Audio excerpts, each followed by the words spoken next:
We're in for a wild night.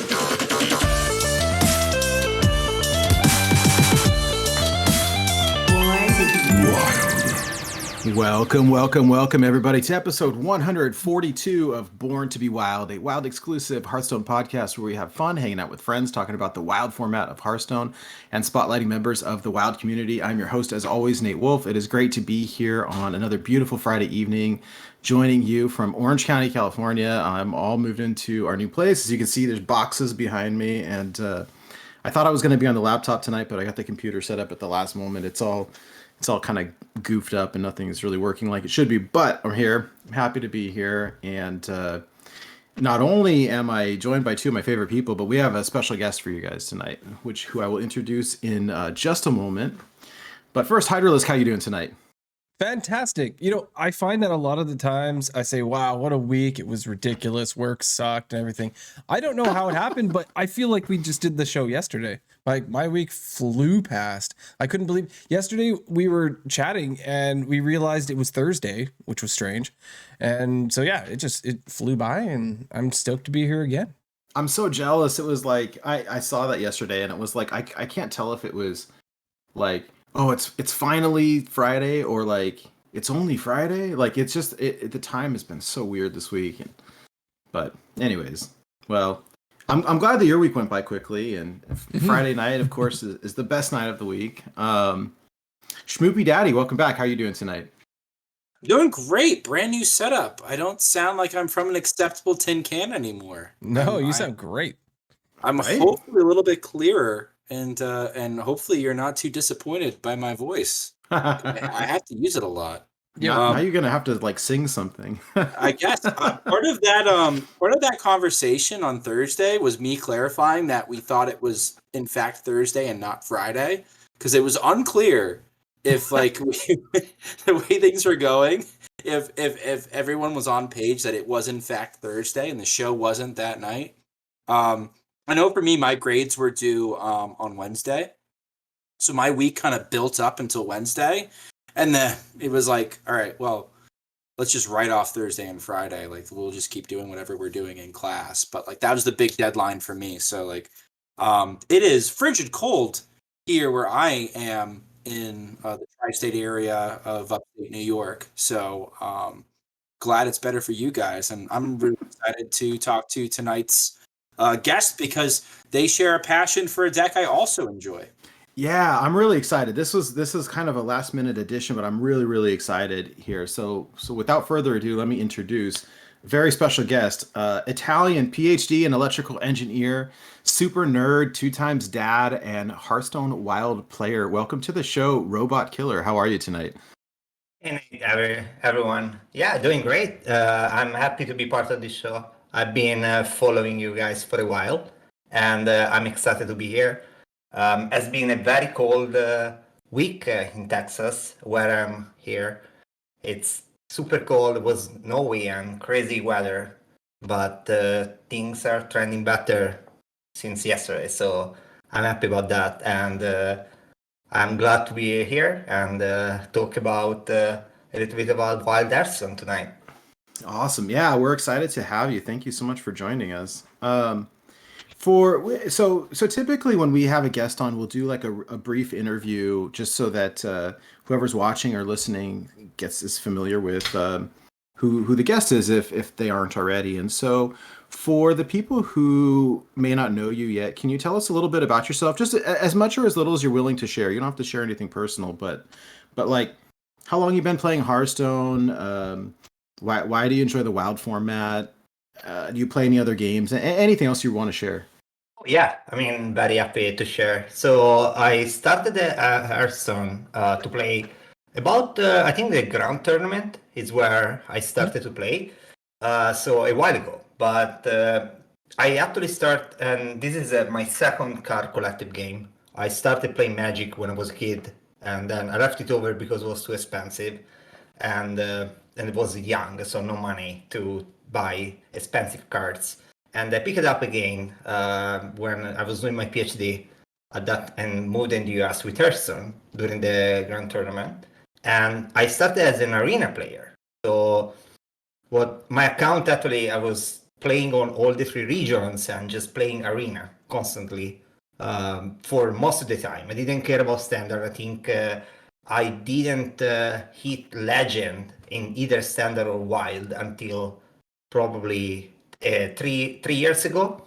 So before I was just doing mostly arena and just having fun on that. But then I decided to play a little bit more competitive, and I think it happened at the time where the Demon Hunter class came out.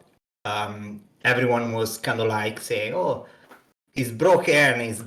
This thing is broken," and they say, "Oh, let me see what does it mean that something is broken." And I really put the volume in, and without any multiplier or anything, I hit legend with it for the first time, and I think I never went past gold before that. And Oh wow. and before I was like just before that was the gold or platinum or whatever system, I think I never went above like rank 15 because I was just doing arenas and so on. So and because of that, I've been mostly playing all the server all the time and trying to hit legend on every server constantly. I don't go for high legend now. I'm very busy. I did for a little bit, but now I have kids and everything, so I just like to enjoy the game and grind on 10x and have fun with that. So that's what I've been doing. Well, you're in good company tonight. I think we're kind of all in the same boat. We've all got kids and kind of limited time. Play when we can, and I think are all sitting in the 10x club this month as well. Nerd dads. You're amongst the nerd dads. Yes. That's right. Well, I think there is like the Dead Legend that is kind of like Diamond 5, and then there is the Grandi Dead Legend that is the like low MMR. Yeah. Yep. Hey, one question that we typically ask everybody. So when you come on, how did you choose your username? Where did you come up with RobotKiller? Oh yeah, that's a very good point. So I think this came out when I was doing my PhD, and I don't know what happened when I opened my Hearthstone account at that time. I think I don't know if I was drunk or under under something. I think that was I tried several one, and I say, oh, this is already used. You cannot use this. You cannot use this. And I was studying engineering and robotics, and I'm gonna put a robot in there. And I don't know why the killer came out from, but yeah, so it's totally random. I wish I could have changed it, but there was no way, so I left it. I'm not gonna change it anymore, I guess. No, yeah. Once you've had it for so long, it just seems like it's a part of you at this point. I've had this name that it's part of me. It's mine, and I love it. Yeah, the name that I've had, that I have right now, I made on BattleNet back in like 1999. So I still have the same one. There's no point in ever changing it. Were you a Zerg player? Yes, very much so. Yeah. To answer your question before, I played a lot of StarCraft too. Nice. Yeah. So and when I was in high school, like. Yeah. StarCraft's amazing. I still do sometimes, but I'm not any more capable. No, I don't play like competitively by any means. A couple of years ago, I decided to play the original StarCraft through and play Brood War again just for fun. For fun. Same. It's a cool story. There's so many games and not enough time. It's so hard. It's like you got to pick one, and I don't know. Oh, I know. No, don't touch StarCraft. It's not worth. I probably won't touch it again until there's StarCraft 3. But anyways, so let's move on with the show. For those of you joining us for the first time, welcome aboard. Let me briefly explain to you how this show works. We record this podcast live every Friday evening at twitch.tv/borntobewildhs, and the video version of this podcast is then posted to YouTube shortly thereafter. Audio versions are also distributed to all podcast apps. Wherever you are watching, listening, or absorbing via osmosis this podcast today, thank you. Yes, you. You're getting really good at that. Gotta Hey, fill thank those you. shoes. I mean, those Right. hooves.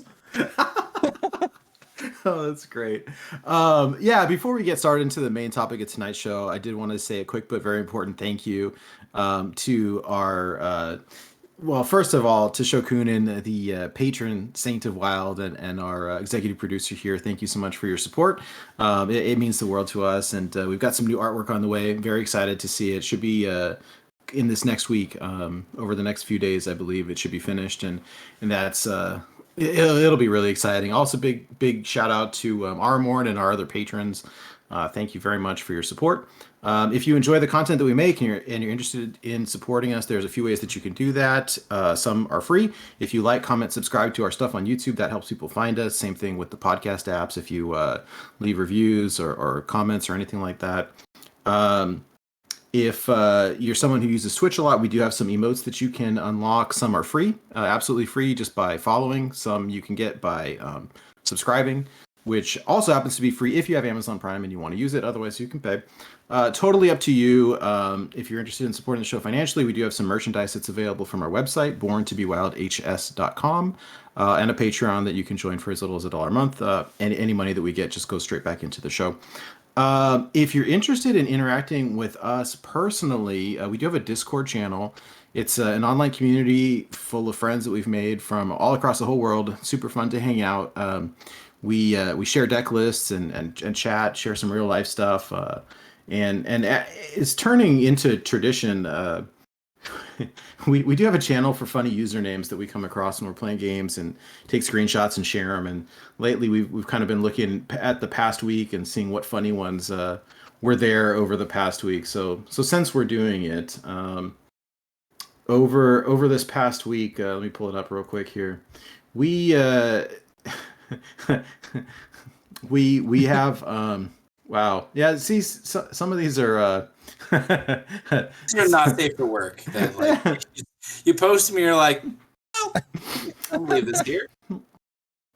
Yeah, all right. Okay, well, this episode is dedicated to Spank You, Pan Frying Nemo, Booty Bandit, Hulk's Blunt Roll, Meatball Sub, Doctor Strange, I Like Water, and Your Mom is Hot. Oh, jeez.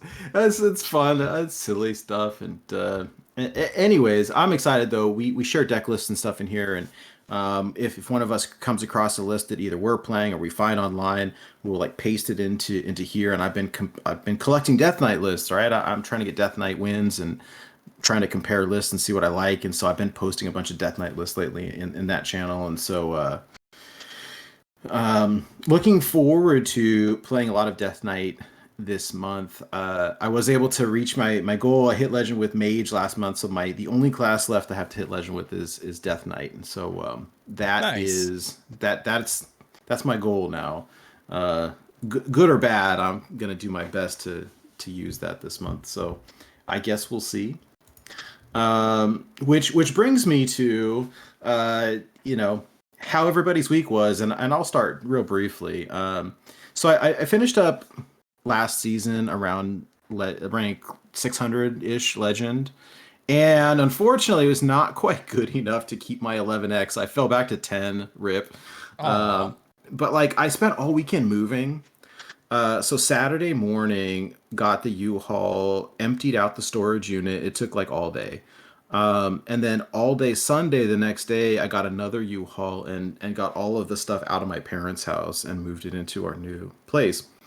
So everything is still in boxes, and then I had to work all week, and so it's just been crazy. I didn't have barely any time to play. I played some on the iPad, but not like as the month was rolling over.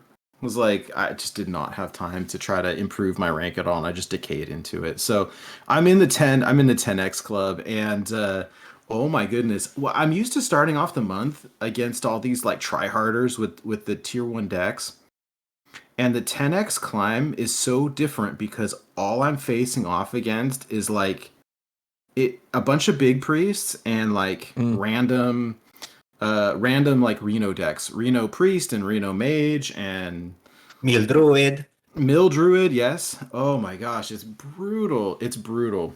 Um, so I was like, I might have to play aggro after all. I don't know, but anyways, I'm excited to be here. Excited to be in our new place finally. It's been long in the works, and so I'm really happy that we're here. It's probably going to take a little bit to get everything kind of unboxed and stuff. But my goal for the weekend is to get the desk set up, get the computer all set up and running.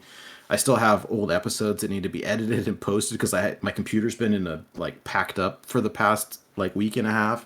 Yeah. And so but that'll be good. I'm just looking forward to kind of getting back to like business as usual. So but here we are. Friday night is the best night and getting into the weekend, and so yeah. I did manage to play some of the Wild Brawliseum, but we'll talk about that in just a minute. But yeah, let me pass it over to you, SchmoopieDaddy. How was your week? What have you been up to? My week was good. I won in THL again, which was Woohoo! neat. My opponent brought spicy stuff, and I brought not spicy stuff. And Oh, so, you mean and, person. well, I went 1-6 last season, so like I'm kind of like I was done getting like steamrolled, but like it was like Secret Mage, Disco Lock, even Shaman into aggro overload Shaman, Uther OTK Paladin, and like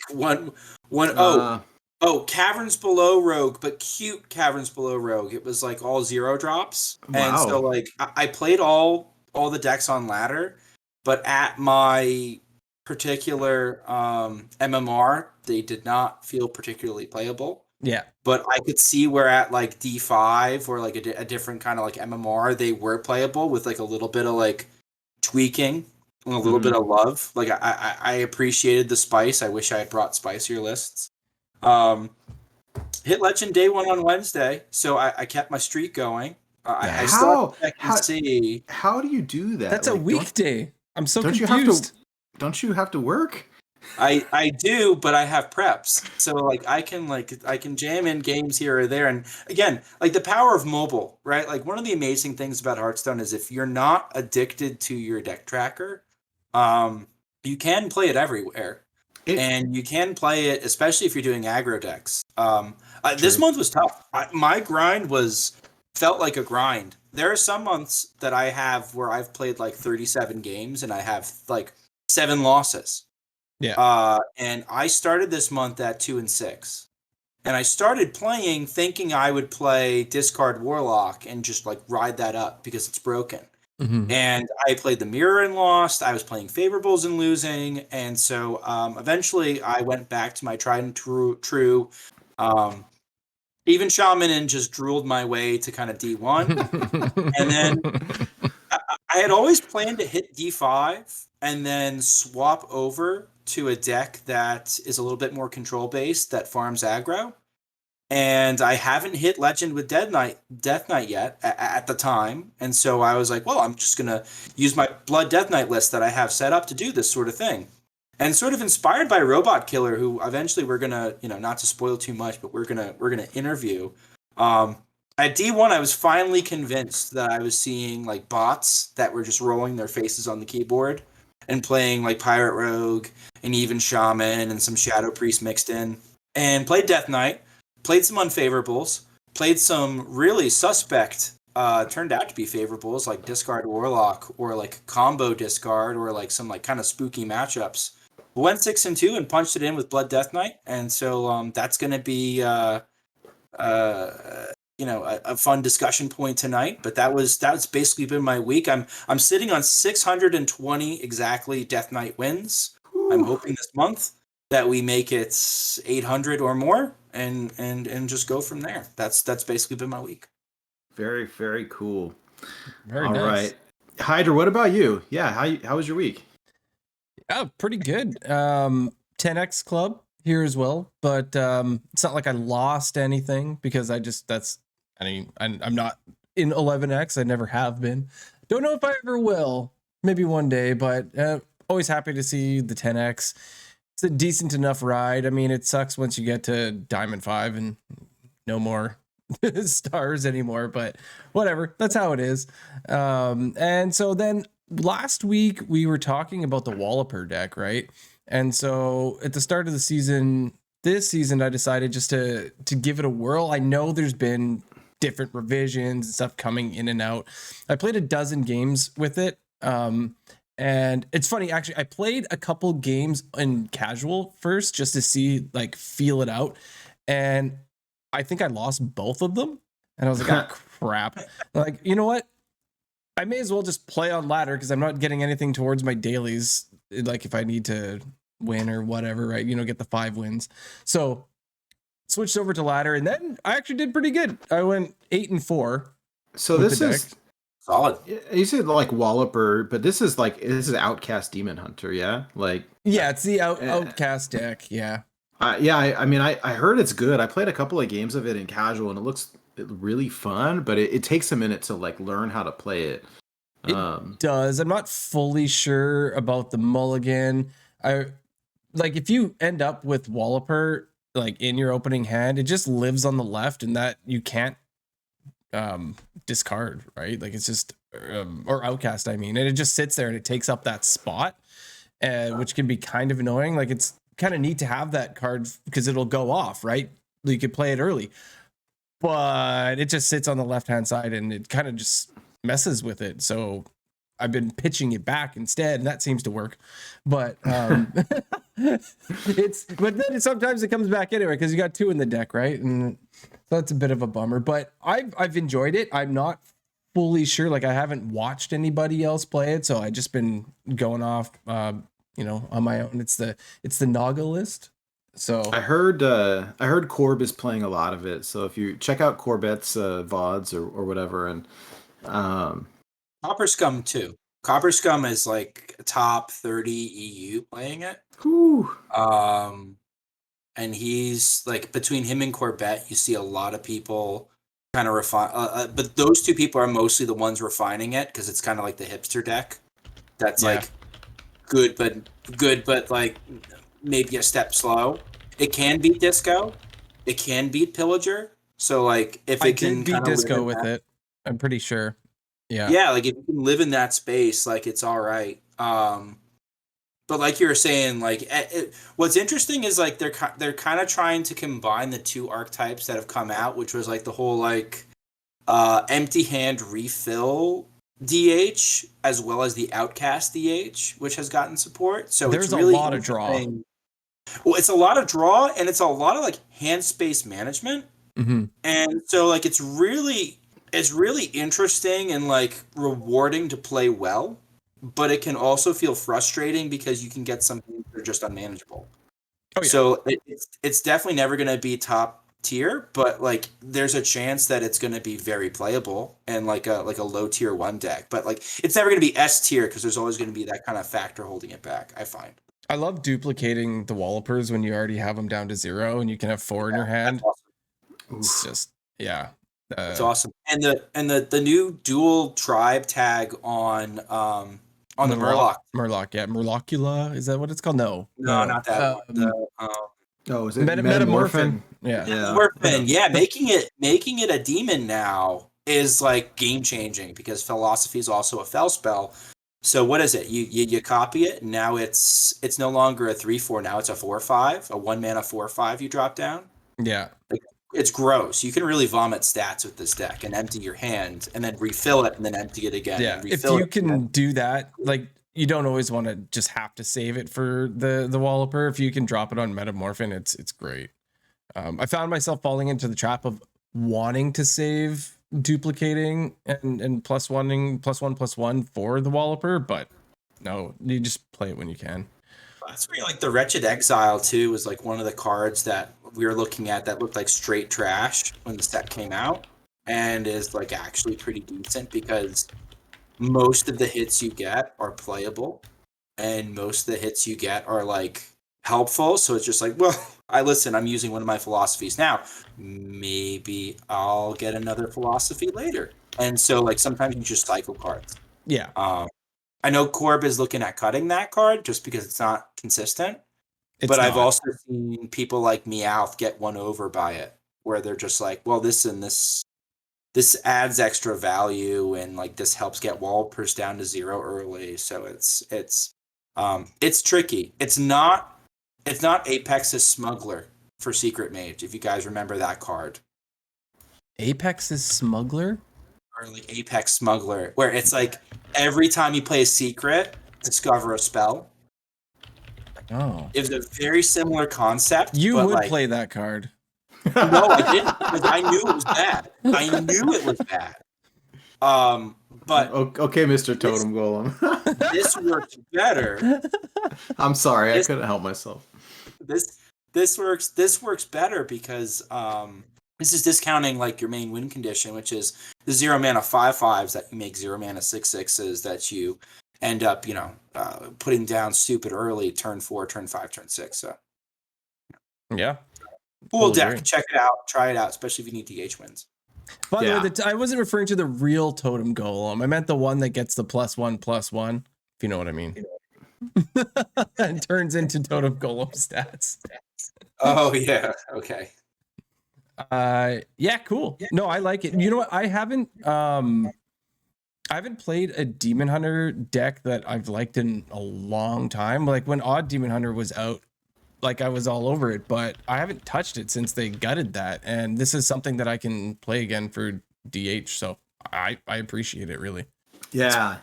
This should be fun, and there's a couple versions floating around. Yeah, like I said, I know Corbett has been playing it. We have a couple of the lists. I'll put them in the show notes, and they're in our Discord as well. Copper Scum has one, and Ash has one, and yeah. Well, how about we hop into the news? Welcome to the news. The news is so good. I love that. Speaking of good, yeah, I love it too. I think we're going to talk about RobotKiller's week in just a moment. I think it's going to be the highlight of the show because we're talking about our like, the decks we've been playing. Like RobotKiller's deck is the highlight of this week's show. And so we're going to jam through the news real quick, and then we'll focus on that for the rest of the show. So I don't want everyone thinking we forgot about him. But there's a couple wild specific news items that we can touch on real quick. Yeah, sure. So Golden Wild bundle in the shop. If you want 3 Golden Legendaries and 20 Golden Wild packs, you can spend $69.99 or 7,000 gold. Did any of you guys pick this up? Nope. You restrained yourself, Nate? I mean, we just moved and it cost a lot. The problem is last time there was one of these available, because I'm a whale, right? And I buy the stuff. But last time there was one of these available, I bought it and I got like, it was the worst cards. I got like Golden Nat Pagal and Golden Lorewalker Cho and Golden like bad card, whatever it was. It was like the terrible cards. The worst cards? Excuse me, sir. You think of a bad card, I'm sure it was that's probably the third one. But it's just it's $70 US. That's I don't know. Yeah. There's also, but there's one other bundle. The Wild bundle is 2 legends and 25 packs for 2,000 runestones or $19.99 US. Much more which is affordable. That's not bad. I actually think like if you're trying to build up a collection, that's not bad at all, right? Yeah. 2 legends and 25 packs for $20 is less than $1 a pack. But here's what they do, right? It's the same thing with this and the Heroic Brawliseum or whatever. They try to get you to like spend the money or spend the runestones or spend all your gold like right before the mini set announcement, right? I swear, like that's how it always works. That's how you know the mini set is coming up soon. So they start launching bundles like this. Yeah. Right. But yeah, I do think legit the Wild bundle, two legends, 25 packs for $20 is a really good deal if you need the cards. I buy the bundles that come with the portraits and that are like standard packs because then just sit on them and save them for the new set. So these ones I didn't because I have the cards, but not a bad deal. The golden one I'm going to avoid, as tempting as it is. Did any of you guys buy it? I feel like wild packs especially are focused towards like they make sense for such a very small niche of player. Like if you're going for a complete collection and you're missing a few pieces across several different expansions, they make sense because you Mhm. kind of like fill in the gaps all at once. Other than that, like if you're a standard player and you're just like, I want to get into wild, I'll buy wild packs. Like that Oh. is a horrible idea. Build decks first. Build coherent deck. Um, Probably get the latest expansion cards and just dust from nerfs and stuff like that, and build a deck from that. As opposed to getting wild cards because whoa, baby. No, The you're pack gonna end up with a bunch of garbage, right? you're I gonna end mean, up with a bunch of trash from At like least you know. there's duplicate protection though, right? So yeah, that's but good. the problem is like if you dusted Huge troll. cards like Huge troll. from way back when, then like it counts those as you getting them, so you're Yeah. not gonna re-get them. I mean but I will say the pack to dust like or pack to dollar ratio is really good. Anytime you can get a pack for less than $1, I think is good. I don't know what that translates to in Canada money. I think the legendaries are like really suspect, right? Like you're not guaranteed to get like playable legendaries when you get these. Like you I'll can tell you easily what. get like Gazlowe and I think I got Marlorn or something last time, yeah, right? sure. Right. So it's fun. Like if you're a memer, it's great. It's an awesome deal. If you're looking to like try hard in the mode, it's not great. I RobotKiller, do actually you ever spring for deals like these or not really? No, I mean, actually, I don't. I think I almost have a full collection, and I don't care about these deals at all. well, you playing on all three servers too, right? Yeah, So like, yeah. yeah. So I actually take care of only on NA. That's where I got my expansion, and in the other server, I just I'm fully free to play. But because I played for a long time, I managed to have a almost complete wild collection for I Nice. would say the card that are played across, right? So I'm able to have all the competitive decks from Reno to any aggro I want, and basically I just dusting anything else that is completely unplayable and doesn't make any sense.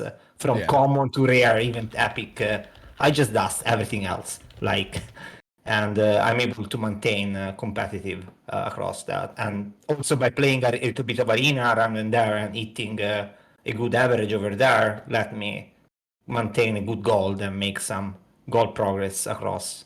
So that's another thing I'm doing. Nice. Nice. I Yeah, totally feel you on that. unfortunately, these are not available with gold. It's runestones Yeah. or cash. That's it. So, it's a little bit of a I bummer. might get the gold one on my main, just because I want to finish. I want to get some golden decks into my main account in NA. So Slippery It's slope. it's That's it's kind of addicting, I'll tell you. I have a couple of gold decks, and now I think I want my demon, like my Dead Knight gold. So Yeah. I know. It's so nice when you actually have it. Like once you get that first one, and then you go to play another deck and it's not all gold, you feel bad. And then you oh, and Phoenix Coin pops, by the way. The one when that you have a like, platinum card in and you don't get the gold coin, it's Yeah. It's so annoying. depressing, yeah. Yeah. Or there's Because- nothing like you load up a deck and everything is gold except like one or two cards also. It's like, oh, all right. I'll make it happen. Yeah. Well, we mentioned the Heroic Brawliseum, and that is live. There's 5 days left, I believe, as this recording is taking place. Have you guys dove into this yet? I have, and yeah, this one you can play with gold, so you can pay money. It's $10 US, or 1,000 gold. And so I paid the gold on this one, and I just wanted to get the skin, really. I normally I don't play these, but I wanted the skin really bad, and I borrowed a triple unholy, the green Death Knight. I got the list from Baby Bear, and I haven't finished my run yet. I'm currently at 5-1. I played on the iPad over my lunch break at work. I had an hour, and I was like, "Oh, I'll just jam some games and see how it goes." I'll play like fresh before everyone figures out like what the meta is or whatever. And wanted to play right away, and went 3-1 over my lunch break and got the skin, and then went home and played a couple more games. And I'm at 5-1 right now. And so I mean, I'll finish the run. I'm not going to do another one, but yeah, so I got the skin. I haven't. I usually play with the sound off, so I haven't heard the voice lines, but I heard they're good. Matt London says they're good. So, Schmoopie, what happened with you? I went 3-3 with Frost Death Knight. Actually, the list that you sent me, Oh, cool. I would tweak it slightly. That's the one like post nerf. Yeah, but you know what? I got my 3 wins. I got my portrait. I feel like value for your first run, if you hit 3 wins on your first run and you get the portrait plus the other, rewards that come. I have no real desire to do a second run except for maybe to try Unholy Death Knight again. Just for fun, because I've got a bunch of gold to burn because I don't spend the gold. I just sort of sit on it and hoard it. And so 1,000 gold is something that I can afford to spend on a Brawliseum. But no, I made a friend on my run who was just like, "Wow, you beat me. Good game. Can I have your list?" And then, okay. kind of coached them a little bit, and then they got to their 3 wins, and they were done with the Brawliseum. So, Nice. that's kind of the goofy thing. It's like there's diminishing returns to keep playing it, right? And I don't find standard particularly interesting, so I don't continue to want to play it. So, Just a quick update. Sheep went 9-3. So Nice. right. Very nice. So that's pretty Awesome. impressive. Had to share that. I think he did 2 runs. There was a second run, so I don't see it in our chat from over the week. But at least one of the runs ended up right. Unholy Death Knight. Yeah. I don't know the exact list, but and there's a few running around that are all similar-ish, but 9-3 is great. It feels bad because like you're just shy of one win of that golden legendary, but still you get your gold's worth, right? So very cool. Hyder, do you play it yet? Not yet. I'm on the fence of how I want to pay for it because I've discussed this before. I've sort of changed my approach when it comes to spending money on Hearthstone. I've been buying the mega bundle and if I need to, the smaller bundle, and then I just buy the rest of the expansion with all my gold. So I'm trying to save my gold for that, and I've stopped buying the skins, right? Like there's a lot of skins on the reward track I've been getting, but I have so many skins already, like 20 for each class or most of the older classes. And I don't need to have them all anymore. I would rather save my money and that kind of thing for actual cards. So I'm trying to decide, do I pitch so in Canada, as you can see on the screen, it's $12.50 instead of $10, but so it's either I do that and it's basically just for a skin. If I get a lot of wins, I get the return. I can actually get card packs worth it. So that's probably the way to go, to be honest. I'd rather save my gold for packs in the end. So just basically haven't made the decision. Yesterday I was gonna play, but I just did ladder instead because I couldn't decide which way to do it. Yeah. RobotKiller, right? oh. Like it is a risk. Now that being said, you can probably pilot to 3 wins pretty easily, right? Like so like you're basically looking at it as like value. If you value the skin, it's good. But like it's like, I don't know. Which I don't really. Yeah, so it's like Yeah, so for me as I think I'm not buying in the skin. So I saw some review and I saw like there is not a real like introduction of the year when you like nothing crazy, nothing pops up. Like I would love like to have a skin that when you just start the game, it will do something crazy with the board or something nice. But there is not any fun animation And yes, I'm not like buying into the voice line. Actually, those things tilt me a lot. I usually squelch any emotes, like, because I hate people that spam those things. So I usually don't care and just don't let anyone emote at me. You mean like And this? Wow. Wow. yeah, Wow. Wow. I tilt a lot, and and that's one thing I avoid. so So yeah, I'm not enjoying the mods, and I think I give more value to the hero power animation or just whenever you start the game and things like that. And it doesn't seem like those are worth for me. I mean, if I have to just do it for the sake of playing standard, I play standard ladder. I think at the end it's the same. As soon as you start hitting 6-7 wins, you're gonna start facing very good standard players that are Yeah. all legend or in high MMR. So yeah, that's how I feel like. Right on. Yeah. Well, this is pretty funny. Speaking of the new skin, right? So I just saw this earlier today, like right before the show. Matt London had shared. So apparently there's a bug in the game right now. So the new skin, Ghoul Queen Scarlet, if you equip that hero skin in Wild and you're playing again or a Baku deck, it is bugged. So it will not upgrade your hero power. It said, yeah, so they added this to the list. The new Ghoul Queen Scarlet Death Knight hero skin unintentionally blocks getting an upgraded hero power. Which I didn't know because I've been playing this blood Death Knight list, and you don't, you're using the normal hero power. But this is pretty funny. Except if like you're on like a ranked floor or something like that and you lose because of this. Oh gosh, right? And it's funny because this skin is at least like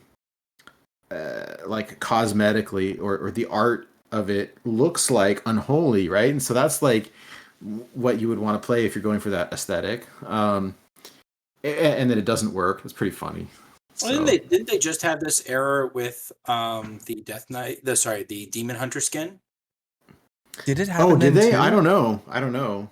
Right, they had this error where it like the Demon Hunter skin, the new one, what's his name? Chaos, the two-headed wolf thing, right? Like yeah. Triggering because Baku was counting it as an even cost card, so like I wonder it was counting it as a zero cost, right? And then it was breaking. I wonder if it's like a similar kind of error where it's like it's not, but it's like it's tripping both. So I find that kind of a little bit funny. That it is funny. Well, I hope that they can fix it quickly because I want to keep using it, but not if it's going to break the game. So, anyways, yeah, well, that's it for the news. So getting back into how our weeks were, it's a nice special topic. We're going to be talking about RobotKiller's blood, like Wild Blood Death Knight list, and talking about having a good week. This fine gentleman, RobotKiller over here, has hit legend not one but 3 times, 3 different servers with this list. So this is incredible, and yeah, I don't know. I don't really know what to say. It just is fantastic. Day 1 legend, right? And 3 different servers with the same list is just incredible. And so big shout out to you. And yeah, can you tell us a little bit about the deck and about your experience and your ladder climbs and all of that? Yeah, thank you, Nate, for the introduction. So just to add some spiciness here, it was all with 10x. So wow. So that's a grind. And I used the deck only for the last part of the grind. So just from Diamond 5 all to Legend. So before Diamond 5, I was playing a little bit of Secret Mage and all of these like decks that are, you can just go in the rest bathroom and like just do whatever or be on the couch and don't care, just play cards and don't think, right? Even Shaman or Pirate Rogue or anything, be Priest even, like I was like just changing deck every so on. So and then like, okay, let's play something more fun. I hit Legend last month and ended the season in old account, and I ended up around 2000 on old server. And actually what I did is I stopped playing Wild after I hit Legend in all the 3 server, because I grinded standard up to Platinum, that I haven't been playing standard and grinding Legend over there for a year or so. So I had like 0 MMR, 0 star bonus over there. And I said, okay, let me get a little bit better in standard. So without star bonus, I went to platinum in standard. And then I wanted also to try something different. And I hit legend in classic in 3 days. Wow. For the first time. Also there without star bonus, like 0 star bonus. And that was my last month. So that's how I ended the month and say, okay, well, this was a good month overall. And then I was like looking around and everyone complains. I mean, myself too, after the Renatal nerf. People say, oh, control is dead. If you go on subreddit or everywhere, everyone is saying, control is dead. You cannot play it anymore. And, it's kind of like, okay, good night. Sorry, somebody was, my wife was calling me. Oh, it's all good. Yeah. Good night. Sorry. Wall, good night. Okay, one sec. So basically, everyone was complaining about control, all of these people, and everyone, control is dead, and there is no control deck anymore. And myself, I've been a great fan of Renatal. I love these kind of decks. I'm very greedy player. I hit legend with every class, every kind of deck, but I don't enjoy playing aggro, even if I can play legend and get into that. I just don't like it. It doesn't give me that level of reward. And I feel like even playing aggro, I mean, don't take me wrong, it's super hard to play. They're not easy to play. Any deck, especially some, they require a lot of decision. And in any case, so I was like, I don't believe so. I feel like control is still viable. It's that the people play the wrong thing. And I was an avid druid player. I think Druid and Shaman are my best classes. I love playing those a lot. And especially if I play a lot of Freeze Shaman, eating Legend almost every month with it because I love it. And then all the different versions, either Marlock, no Marlock, Reno, like I tried everything. Galakron and so on. And then I say, well, Druid before the nerf was actually great. You can do a lot of things, Dragon build or different kind of build, and even Celestial Lament or Reno, and was so fun. And I enjoyed those kind of decks. But with Renatal, so hard. Like, Disco Lock is kind of like killing you because 30 alt, and they just vomit their hand. Turn 5, you're dead. And Pyrotrogue too. Shaman itself, that it's very strong in this meta, probably tier 1.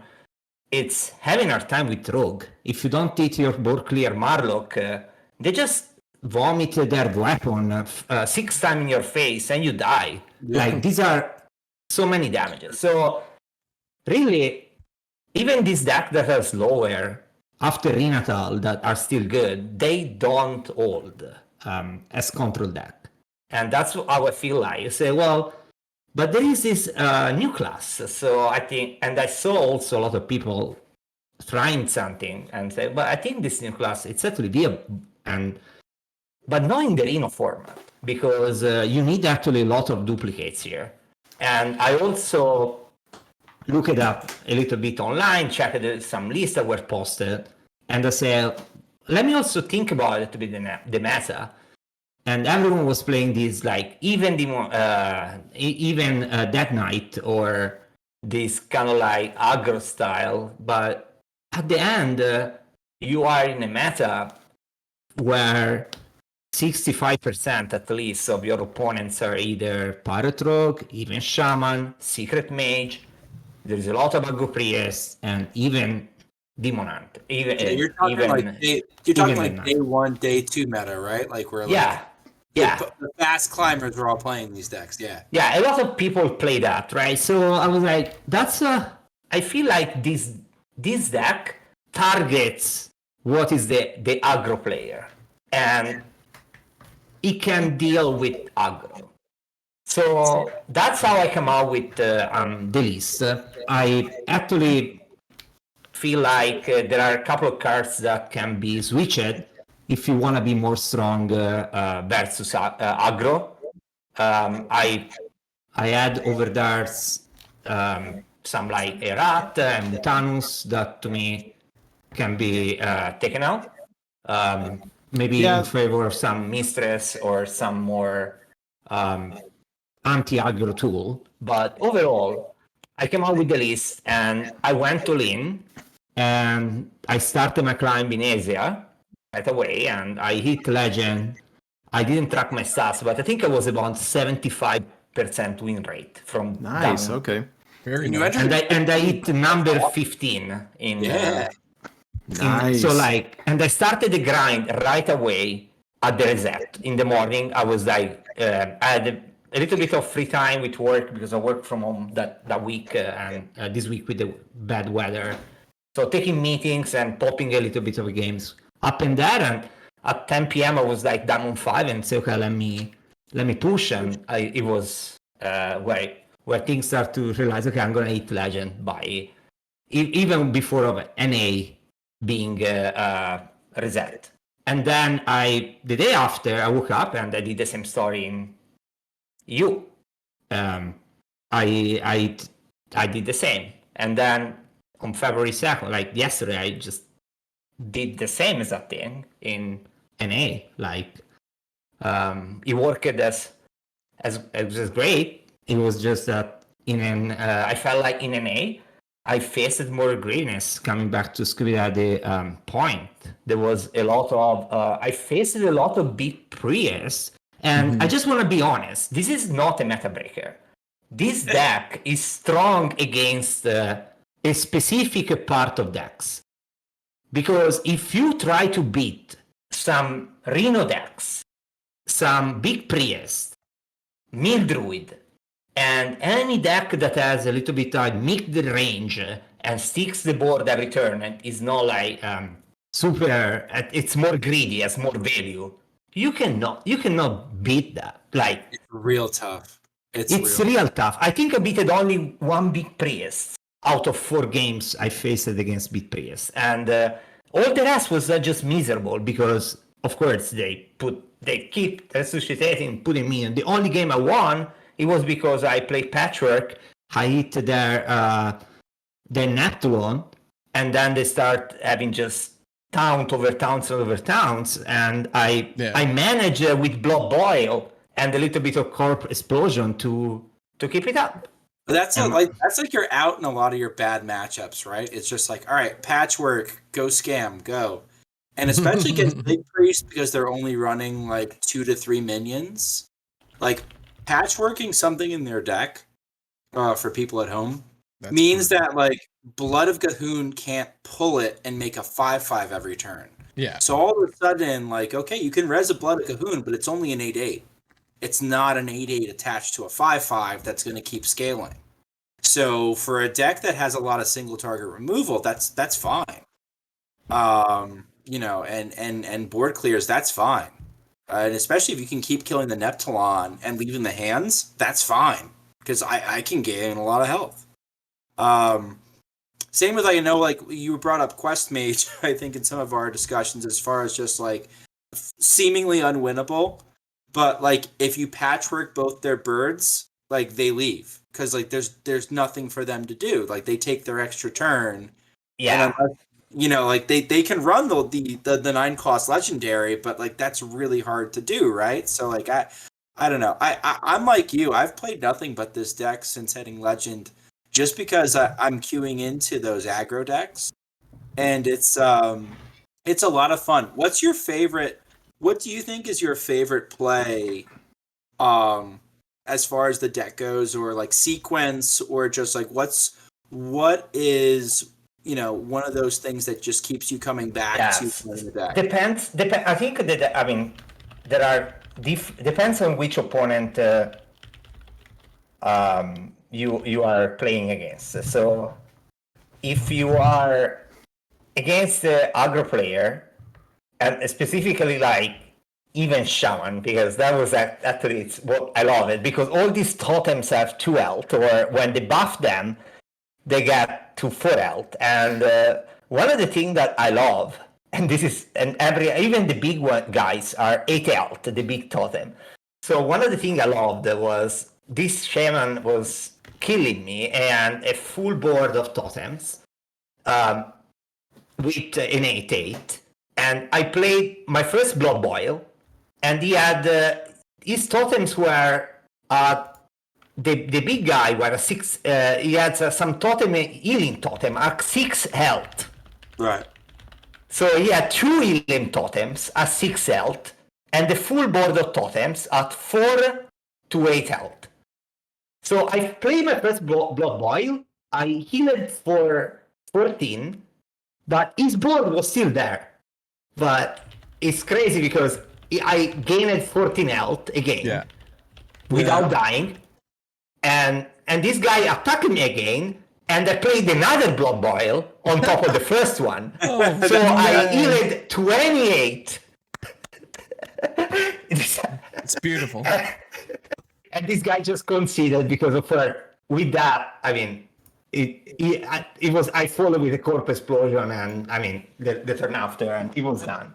I found this out too. Like, so with a 2 health, like, let's say you have a minion that's going to die to the first Blood Boil, it's still worth playing the second Blood Boil on top, because even if it dies, you still get credit for the second Blood Boil. So let's say the first one kills it, you still get another proc. Yeah, so because it won't disappear until after. No, yeah, right. Yeah, and there is a good interaction that people need to know. You have the taunt, right? The taunt that attacks the lower health minion. I forgot now the name. We need. I don't have the list right now on top of my hand. It's Gnome Muncher. So yes. if Gnome Muncher is so good. Yeah. If you play Blood Boil, you can actually time it in a way that you leave only 1 minion with 1 health, and basically the interaction end of the turn is first all the enemy minion die, and then Gnome Muncher attacks the remaining one. So basically you get all the Blood Boil heal, and then your Gnome Muncher is gonna go and hit again another minion and get an extra 5 heal, right? Yeah. So that interaction, like with Blood Boil, I think Blood Boil it's a very powerful spell. I hope it's not gonna get nerfed. I don't think it will for now. And I feel like it's what really, with Corpse Explosion, it's what keeps the deck alive. And a bunch of like single target removal, because you have all of these spells to target minion with highest health, or hitting a minion for life steal. I mean, getting like 6 health back. The ability buff is huge, right? Like it's amazing how much better the spell is now. So it feels like playing Warrior, but it's not Warrior. Like, it's different. It's hipster. It's hipster Warrior. It's people. I don't think people like it. People that they like a lot mana cheating. Like people like powerful turn, and this deck doesn't have any powerful, but it's effect. It's not like a deck like Celestial Island that you just go and pop off for mana cheat. We got a bunch of like mana and just vomit a hand from like full of cards, right, and kill your opponent. Yeah. You don't do this. It's a very grindy deck. You play 1 or 2 cards every turn using your mana, and there is a lot of decisions that you have to make. It's not an easy deck. Don't take me wrong. To me, it's actually complex to play. but it's very rewarding because you have to think a lot. And the way you beat control, coming back to the point, is forget about Big Priest. Big Priest we discussed about. I mean, you have to be lucky that you have to hit your patchwork and so on. The way I beated the Rhino Priest is by just pulling Bran with my Alexandros Mograine. So that's a fireball every turn. If you hit that, you are guaranteed to have a 6 damage in the face every turn. And Rhino Priest cannot hold that because you get heal. They can ping you by 2 damage every turn with Anduin and all of that, but you get 10 health and you discover that spell and you get again 10 health. And then you Blood Boil, and then you get all of these taunt that heal. So the amount of heal that the deck has is so much that if you start grinding a control deck, I mean, see a fireball in the face every turn, they cannot hold it. But the problem is that when they hit your pieces, either with Rat, a Mutanus, or Shadowwork, for instance, it's almost an unwinnable matchup unless you get that. Because that's not a matter of grinding. You are not trying to grind in the long game. They just grind you with the combo, and you cannot beat that combo anymore. Or other combo decks like Pillager, you are dead. I mean, don't even. I added a Rat just for trying to scam a couple of combo decks like Quest Mage or Pillager, and I scammed 1 or 2, but I don't think it's worth. I use Rat even with aggro, but I mean, I was thinking like if you really wanted to make a list that is top meta viable, something I found interesting when I was trying to learn Pillager last month a little bit was the Death Knight decks that dropped like Watch Post on 2, right? Because like Watch Post on 2 is poisonous to Pillager.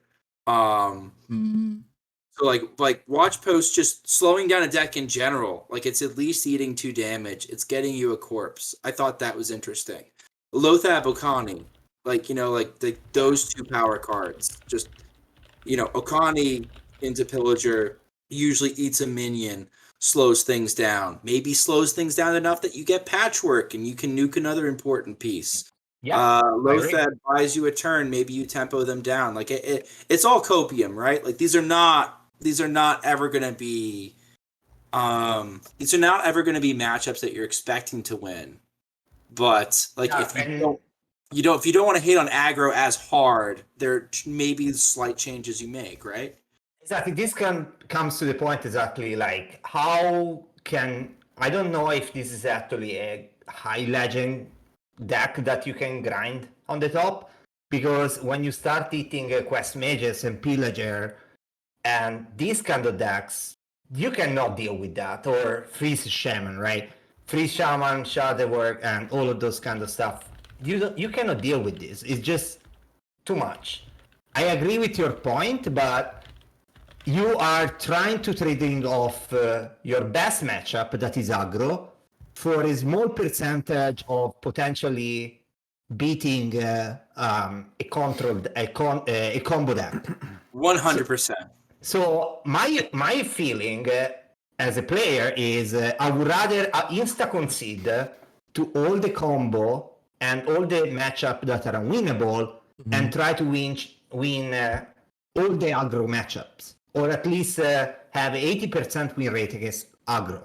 Now the point is that can you climb in top 100 legend with this approach? Maybe, I'm not sure, because I feel like you're gonna start eating a pile of all of these combo that they're gonna nuke you. Yeah, I think the list is sneaky good into disco. Did you play a lot of disco at all? Do you wanna know something about disco? That's so fun. I played in my run against. Let me just 1 second. Sure. let me pull the deck. So I think if this deck has any life at a higher MMR, I think it has it as like a tertiary discard warlock feeder. Because I haven't lost a game to this look. I haven't lost a game. Nice. I mean, I don't know if I was lucky, if I was too good, it was good, if it was because I was good, if I draw perfectly, but I went probably like 7-8-1 against this girl. Yeah. Well, because like Vampiric Blood's so good as far as like soaking up a couple barrages. You've got Blood Boil when they go super wide to again heal up and basically erase their barrages. And then you eat your armor vendor, and then you discover an extra heal stuff. And when they develop the board, that they don't have any board, you just Blood Boil, and then you just vomit some big minion out there so that they cannot just soul barrage you just in the face. They need to play their Cataclysm. And when they play their Cataclysm, typically unless they hit the combo, they die afterwards. They run out of resources. So, and you have plenty of heal after even you get that 5 health. Then the turn after going to be again at 15 health easily. Yeah. RobotKiller, you care if Nate just reads off real quick your list that you used to climb these servers? Yeah, I think so we record this on YouTube, but there's a good portion of people that listen to like an audio only version, and we always include the code in our show notes along with the picture in case anyone wants to copy and paste it. But I want to read over the list real quick just so that the people who are just listening to the audio version of this have a little bit of context. So I'm going to jam through it real quick. And again, if anyone wants to play this, check out the show notes. If you go to our website, they'll be there. If you go to the YouTube video, they'll be there, and you can copy and paste the code. But here's the list. So it's 2 copies of Armor Vendor, 2 copies of Heart Strike, Sir Finley Sea Guide, Astalor, 1 copy of Dirty Rats, 2 copies of Hematurge, I think is how you say it. 2 copies. I can't. It's too small, and my eyes are old. Tiny. It's very tiny. Two, that card is awesome. The 2 mana 2/3 that discovers a blood card. It's wonderful. That card wins you the game. You can find everything from that. And I just sorry, I want to interrupt your list, but I have a very important thing that I want to share. Sure. I feel like this is good. Also because there are not many triple blood cards in the pool. So as things evolve and we get more cards, I don't know how actually this strategy is going to work out in the long term, because the pool of Discover is going to just get worse. Yeah. And now you can just find a Blood Boil or a Corpse Explosion against your aggro matchup, or you can find your Patchwork, a second one, and you play that first, and then you play another one right after against your control matchup.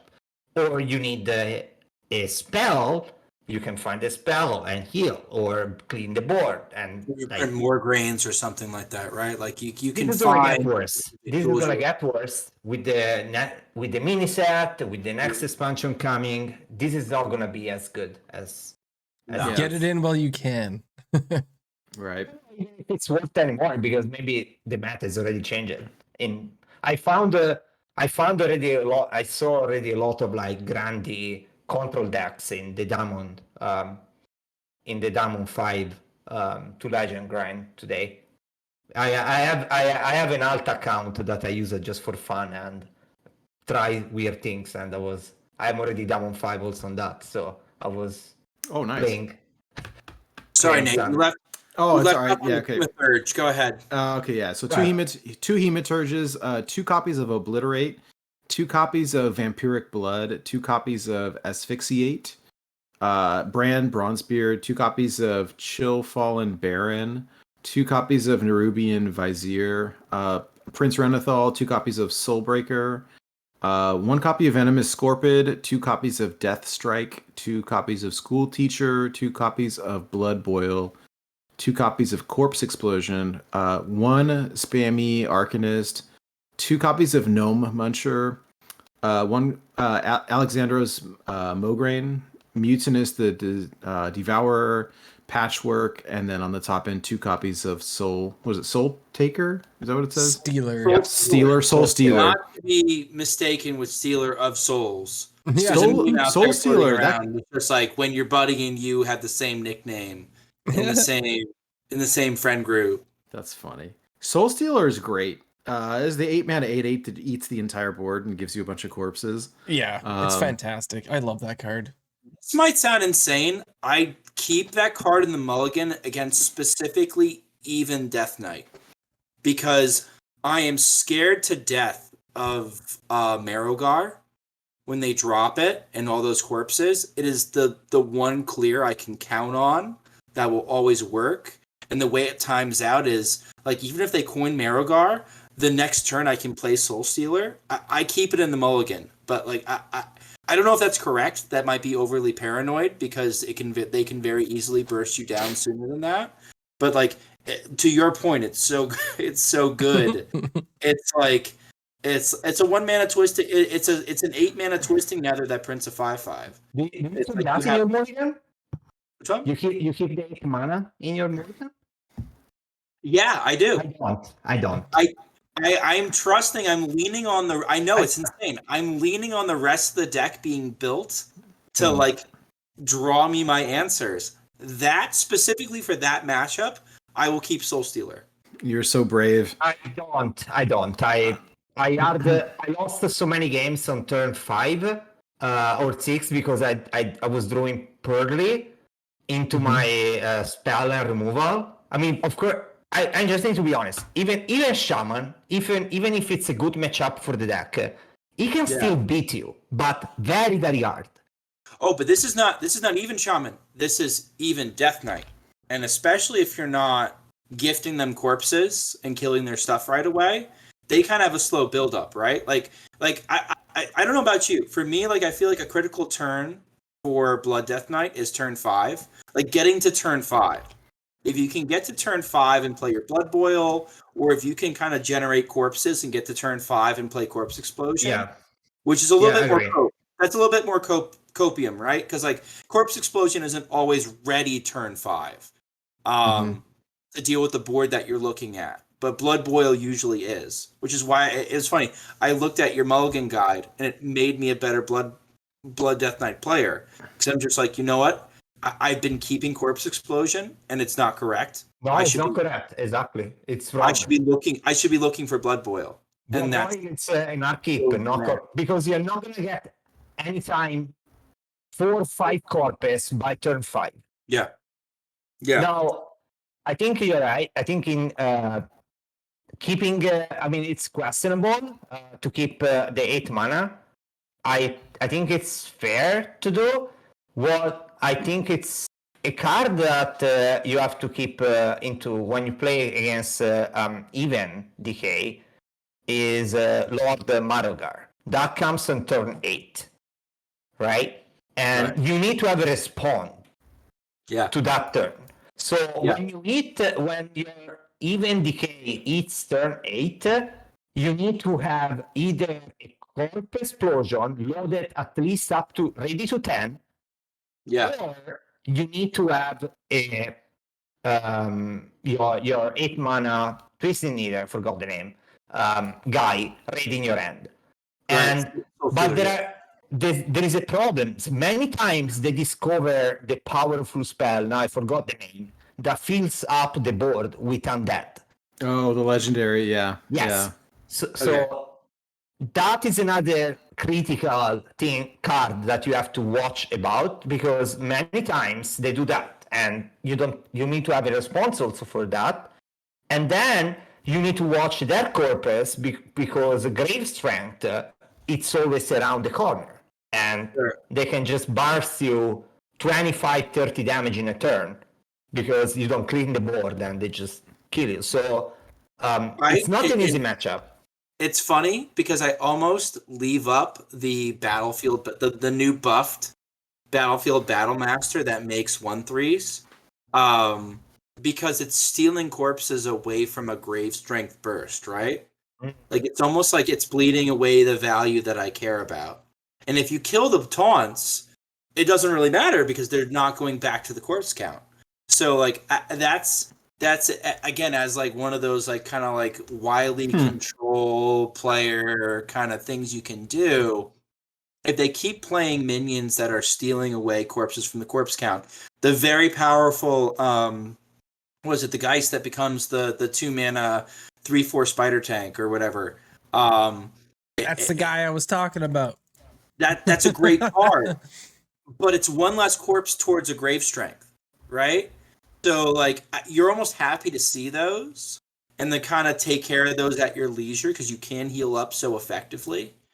It's an interesting matchup. I still think if you're not playing it very cagey from the even Death Knight match, like I think it's Blood Death Knight favored into even Death Knight, but the even Death Knight can play it so that if you layer your threats properly, you get there, but it's very tough to get there. They've definitely got some explosive turns like out of nowhere. And so you just got to be careful. You don't want to leave stuff on the board because it gets kind of crazy. That's a matchup I feel like you'd be good at, Nate, because I feel like you have played enough even Death Knight. You know where their reach is. Mm-hmm. So you would be almost a better controller into it on average than like somebody who's just net decking Blood Death Knight, never played even Death Knight before, and going from there. That tracks. Funny story. I played last season a little bit of even Death Knight, and this is my opinion. I feel the deck is crap because it's very polarizing. It's super slow. It's not explosive, and he loses to anything that is control. Yeah. Like every control matchup, you are dead. Like unless you find really the magic turn, they don't have any board clear or anything. But try curing that against a Reno Priest or a Big Priest. Like there's no way you can go through those towns, and like they silence, they just put towns on top in front of you, and it's over. Like it's good because if you have a lot of pirates, rogue, and like maybe even secret mages, some even shaman, you can deal with those.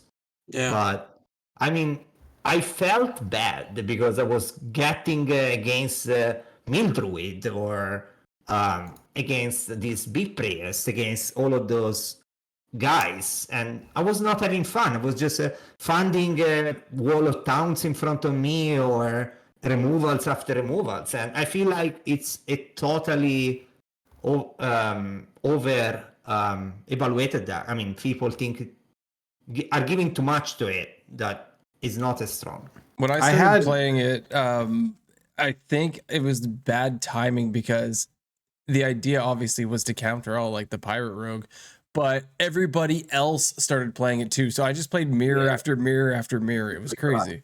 Oh, yeah. And that feels so bad. Yeah. It's kind of like who draws better. I had pretty much the same experience where I played it all the way up to D3 last month and then fell back to 5 because it's the minute you hit a control deck, like you just lose and you lose hard. And I was just getting frustrated, and I haven't played it this month in Wild yet since the buffs, but I'm not super hopeful. I mean, I've seen a few people hit Legend with it, and so I saved those lists to kind of check out, but I don't know. It's kind of like you said, like if I'm gonna play aggro, like maybe I'll just play even Shaman or Pirate Rogue or something that's probably better. But I don't know. I think it's cute. I think you can like layer your threats with it decently well, especially if it's a list that does run Invincible. Which I have underrated as a card. Actually, specifically in this list, it hanging around, it giving random buffs. Like you can do some interesting things. Your hero power is 1 mana, print a 1/1 charge minion. So your True. great strength is like always like 5 mana, is like always like 5 mana, give your board +3 damage for each minion, plus an additional soul fire on top of it. So like it's always almost there. So it's almost like you want to play it, if you're playing into control, you almost want to go like 3-4 minions across and like chip away like that. And then when they clear that, do the next 3-4 minions across and chip away like that. And just make like a bunch of medium mid threats that they have to kind of answer, or else they're gonna get fatigued down, and you hope they don't draw enough answers and you win. I think that's the way to play it, but it's so tough and the margins are there and your hand isn't always that. And not for nothing, even Death Knight has crap draw. Like just like garbage draw. Like it's not quite even shaman draw, but it's like almost the same. It's pathetic. So like you're kind of left you're left sort of fending for yourself with your top decks, and it feels sort of bad. Which is why I think Blood Death Knight I think is favored into it, because you have those options. I did want to ask you, RobotKiller, cards that you might change, just because from everything I've seen on HS Replay, typically the neutral discovers are a little weak. With the exception of what I love about your list was the inclusion of Bran. Bran is such a superstar, especially when you pair him with School Teacher or the Nogglings. Yeah, where you're getting double value for some of those. And by the way, I discovered today, for those of you people at home, because I'm a teacher and I love teaching things. If you, let's say, discover Frost Strike on a Noggling, and the first Frost Strike, because you have Bran up, kills the creature, the second one gets repeated, it counts it as killing the creature. You get 2 discovers off of that. Yeah, which is awesome. It's amazing value. But like, you know, there's so many spells that are like that like, you know, Brand Noggling, Brand Teacher, that get you so much value that it's worth running Brand. I did Brand Teacher. Teacher. Refresh 4 mana. Double blood boil for one of the spore. Oh. From my hand. I got 30 out in 1 turn. 20 from discovered and 10 from my health. I think the opponent conceded like after that. Why not? Right. There's no fun from that.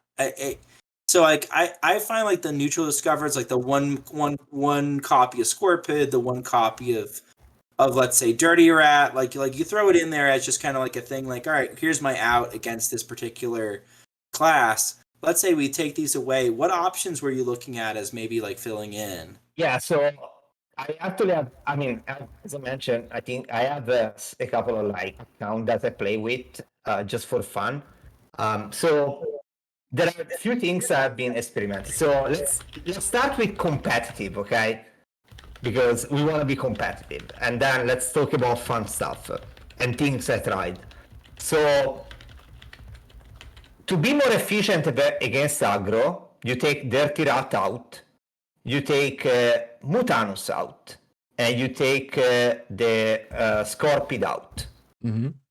And what I feel like are good tech card that you want to consider there is the 1 mana spell that you draw a weapon.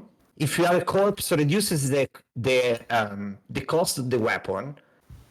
So that is a valid card that I'm thinking can fit the deck a lot, because card draw is very important in this deck. Nice. You are in, and I think it will make a lot of sense. It will improve even further your matchup against aggro. Then another card that I'd be considering is the 1 mana deal 2 damage, and to an enemy and to you. That gives you a good corp, and it's a very good removal. Like, you can clean a totem, you can go face against a secret mage and just avoid them for a Rig Fairy game. You can go over that 1 mana and then hero power and clean anything at 3 health. for free. It's an Astalor that costs 1 mana. Like it's an Astalor effect with a minion on the board, 1/2. And yes, you take 2 damage, but getting that 2 damage in the face, especially if you are sneaking in a ship cannon or something like that, I mean, it's just something that you want to do, right? Or even like you want anything that helps you out to get your spammy Arcanist to go and get your perfect defile effect. So all of these cards are good. And then another card that I've been considering is weapon removal. The tradable option, the rustic, the one that it's the tradable weapon removal, the 3 mana guy. And the reason is because weapons are very common. You have Pirate Rogue, even Shaman. You find even players running a weapon in Prius. There is a lot of aggro Prius right now in people. Aggro Prius is a very strong deck. So weapon removal, it's another option. So yeah, I think against the aggro matchup, I would say weapon removal, weapon draw, the 1 mana that deals 2 damage, 1/2, and the Mistress are 4 valid options that can go instead of Dirty Rat, Mutanus, and your Scorpid. So you have 3 slots and you can decide whether if you want to go to Mistress. And I feel like the tradable weapon, it's great. The tradable weapon removal is a great card to include because it's so good turn 3 to take down your even Shaman weapon. Or coin turn 2 and do that. There's a lot of weapons in the meta right now, right? Like kind of quietly. That's a good point. People not kind of realizing it. Like people still play Swordfish. The best card in even Shaman is arguably Chisel. Yep. And it's like on the short list of like best cards, right? And there are others, like even Needle in Reno Priest. Like you wouldn't mind if Needle disappeared if you're really trying to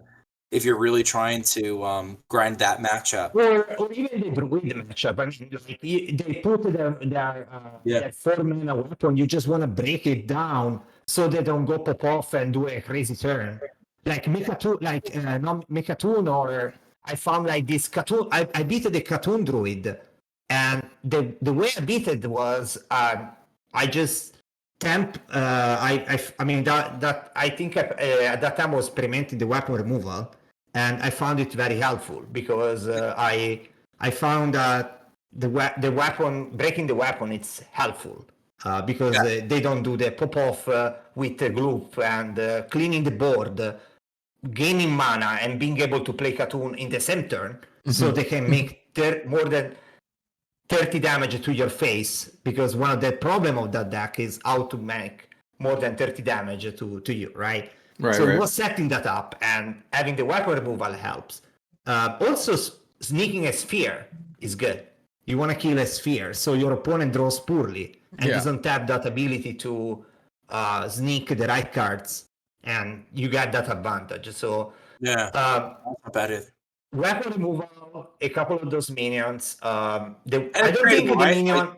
That's the nice thing. Like when in doubt, like it's improving your draws. You're just sending it back. Like if you really don't need the weapon removal, it's one mana cycle card, and you're perfectly happy to do that. Yeah, I think I got tilted because I lost to a couple of quest mages and pillager. So I think I started with more weapon removal, but then I saw that my aggro matchup was so good that I say, okay, I want to try to beat a couple of pillagers and quest mages, so I added these Mutanus and Rat, but at the very end I can tell like it's a miserable experience. You're gonna lose. In any case, it doesn't improve. So coming back to that, I'll probably take those out again and just accept the loss in an unfavorite matchup. I was getting a little spicy. The cards I've kind of included in those slots include like 1 copy of Waste Warden. Yeah, I saw it. If you don't remember what Waste Warden is, ladies and gentlemen, that's the 5 mana 3/3 from Ashes of Outland. It's an epic that deals 3 damage to a minion, and every other minion of that type. But like a little twist on the situation is if you target an amalgam with it, it will target every other minion that has a tribe. Yeah. So, including your own, which can be good, can be bad, depending on like what your situation is. So like you can full clear like my current.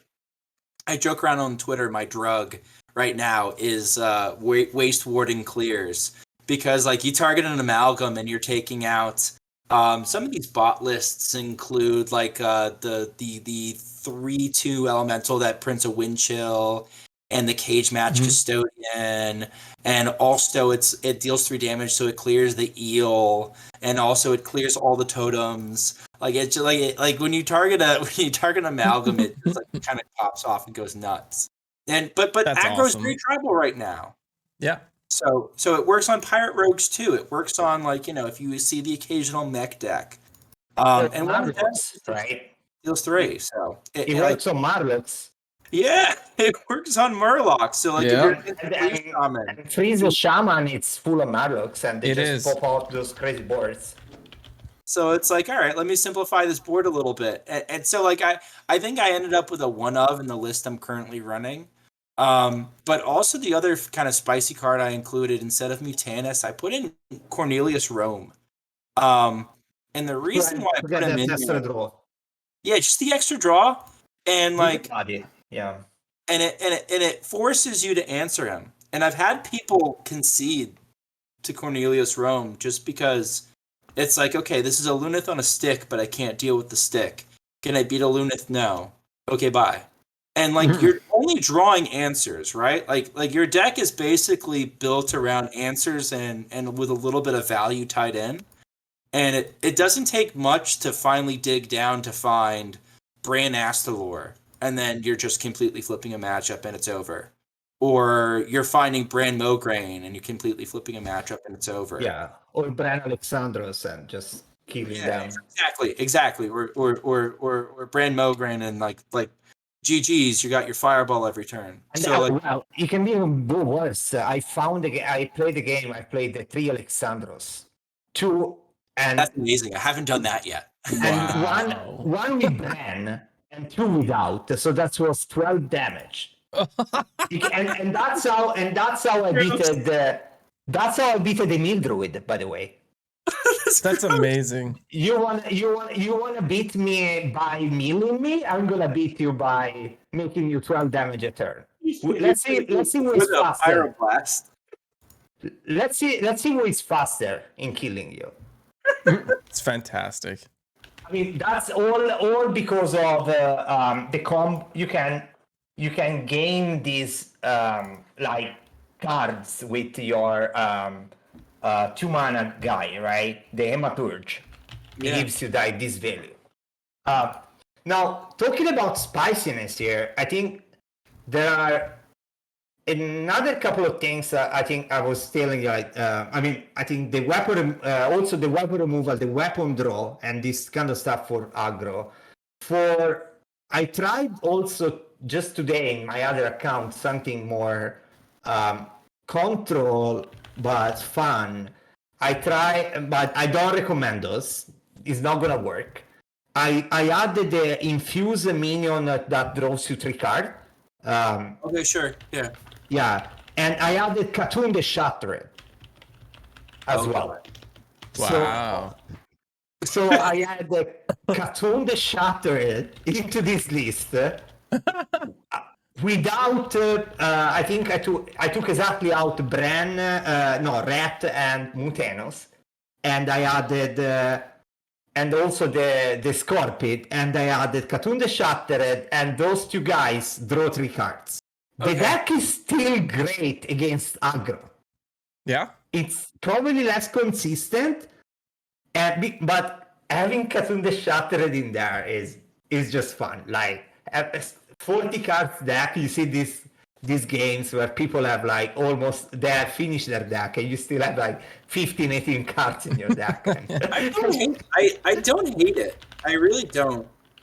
Especially because like Bran Astalor is very clearly like a good win con, right? Like Astalor is a decent control win con, I'm gonna say blessed, but like it's maybe more cursed to have played a couple of mirrors where I'm playing like Renathal Blood Death Knight into Renathal Blood Death Knight, and the cards you're looking for are Bran Astalor. You're looking for Mograine early. You're looking to see who can patchwork first. You're looking for those sort of things, and just sort of playing and like subtly playing for board, but mostly looking for disruption and like long-term value. I could see a Cthulhu, the Shattered, being like that sort of like thing in the background. Like eventually I'm going to top deck this and you're going to have to eat 30. I hope you're ready for that. That could be really, that could be good. It's a good direction. I'm going to try experimenting more, and especially with Finlay, because Finlay, it's actually, people don't think about how good is Finlay. Like you, even turn one, usually I always keep Finlay in my hand, because even against aggro. Yeah, you don't like your hand. You just toss it away. You've made a dire mole. Yeah, no, I thought that was especially heads up from you. I have been blown away by how good Finlay is in the deck. 100%. Yeah, Finlay, it's one of the best cards, and many times you just draw creep, like you draw badly and you just draw Finlay and saves you the game, or you are looking, you mulligan wrong. Like I was playing against a aggro priest, and I thought was a big priest. So my mulligan was super greedy. I was looking for Patchwork, I was looking for Bran, all these cards to eventually win the game. Alexandros, you want to look for those cards. You want to try to beat them, right? Mm-hmm. And it was an aggro priest, aggro shadow. And turn one, they start with the 1/3 that doubles the damage. And so, okay, this is over. Turn two, I draw Finlay. I don't even play the coin. I just put the coin in my deck just because I wanted to get, and I get Airstrike. I get the Blood Boil. And I was like, okay, this is over. Like, this guy's gonna have a bad time. And in fact, it was over. And yeah, so Finlay is a good card. And I tried another thing with adding a Yogg, but because of the amount of spell you have, I was like, today I was playing with it and I was like, sounds like a Schmoopie deck. But there is not enough spell to make Yogg a good card. But I was trying to have more fun, in just for the sake of it. Listen, I think people underestimate using Yogg as a way to shake the snow globe that is the game, and make it more janky. Like you don't like how things are going. The real, like in sports, I equate it to weather. How like a particularly like heavy rain or snow or wind or just stormy conditions make a playing field much slower or much sloggier, maybe slows down a more skillful team. If you feel like you're being outclassed, like play Yogg and see evens the playing field at the end. Yeah, because I think that's the point, right? Snow globe and see what happens. Like screw it, you're losing anyway. Just like go. And there's some metas where that's been sneaky good, and people have kind of underestimated that. Yeah, the point exactly I was thinking was, okay, how can I make this deck good against value decks? Because I found I lose most of the time against people that outvalue me. Yeah. Mm-hmm. So I was experimenting Yogg and these things. Now I need to be honest. I see that there is an opportunity not to make this a Reno list, but make this a more valuable oriented list with some spiciness that make it more less consistent against aggro, but more consistent against more big decks like Druid and stuff like that. You can add a couple of dragons there. You can add your Onyxia and add the matchup I lost against the Mirror. This guy was like Diamond 7, Diamond 8, so he was probably climbing for fun, and he was not caring. He had a super greedy list. He had Denatrius. He had Onyxia. He had all of the biggest things that you cannot even. He had even the guy, the jailer, the guy that destroys your deck. Jailer Wolf Yes. is always an interesting option because you gain so much health. You Yeah. can take a turn off to play Jailer and then play Wolf. Sounds like they were having fun. And you Yeah. can have fun How- with this list, dude. I'm How telling dare you. they? The problem is that Yes. the decks that beat you don't let you pull off Jailer Wolf, right? To your point, I had a surprising amount of success with a dragon-based list that the top end was basically Polkelt into Onyxia into eventually Kazaku-san for the same kind of reason where like I need some sort of value top end, and if you can pull off a Kaz, like you have burst damage for days, right? Like you have Tome of the Undead, you have the Rag Blasts, you could put together the sword, you could do all sorts of things. So I think I agree with you. Like if you want to go greedier, there is an outlet like where you could go more dragon based. Yeah, I was experimenting a Rhino Dragon last month, not competitively, of course. I was experimenting a Rhino Dragon Kazaku-san list, Blood Death Knight.